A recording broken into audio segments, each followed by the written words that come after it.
আর এখন এমন একটা সমাজ কোরআনের আলোচনা আপনাদেরকে শোনাবে, আয়াতটা চিন্তা করে প্যান্ডেল ঠিক থাকবে তো, অথবা হরণ ঠিক থাকবে তো, নাকি আবার পুলিশে খুলে নিয়ে যেত। তাফসীরের কথা বলবে, কোরআনের কথা বলবে, বলতে পারবে তো?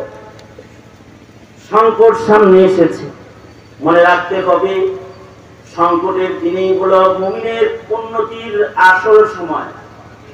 মুমিনের ব্যবসা জমি যখন সংকট আসে, তখন মুসলমানের ভয়ঙ্কর সংকট যখন আসে, সত্যিকারের মুমিনের বাণিজ্য, ইমানের বাণিজ্য তখনই উন্নত হয়। ইসলামের প্রথম যুগ ছিল সংকটের যুগ। এখনো পর্যন্ত আল্লাহর নাম বলার কারণে আপনাদের জিহ্বায় কেউ পেরেক দেয় নাই, কিন্তু ইসলামের ইতিহাসে এমন সময় গেছে যখন আল্লাহর নাম উচ্চারণ করলে তার মুখে পেরেক লাগানো হয়েছে।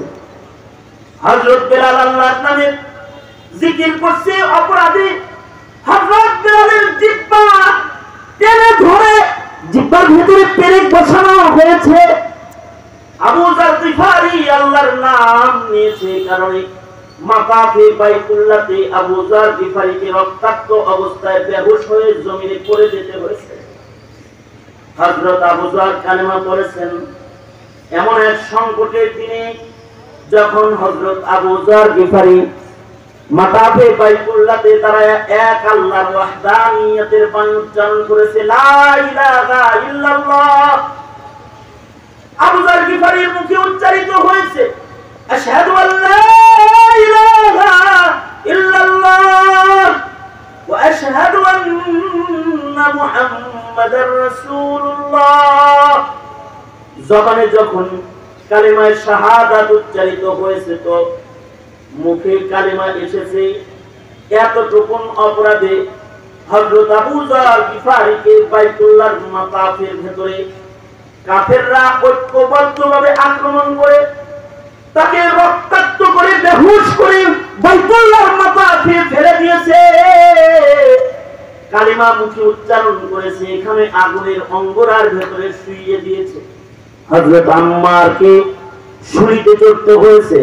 হযরত সুমাইয়াকে কালেমা পড়ার অপরাধে লজ্জাস্থানে বর্ষার আঘাতে শাহাদাত বরণ করতে হয়েছে।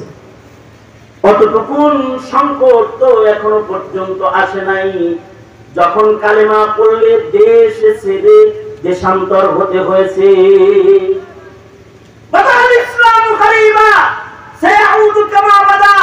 সংকটের ভেতর দিয়েই মুমিনের পদযাত্রা শুরু হয়েছে।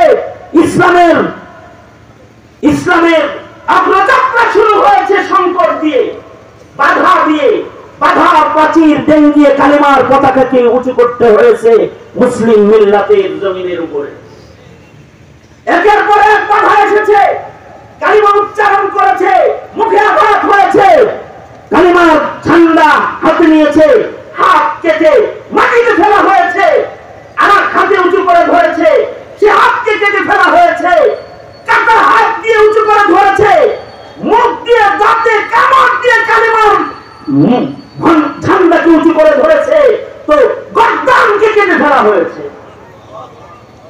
এই হলো মুসলমানের ইতিহাস, যে সংকটে, চরম সংকটের মুখোমুখি ছিল এক সময় মুসলমান।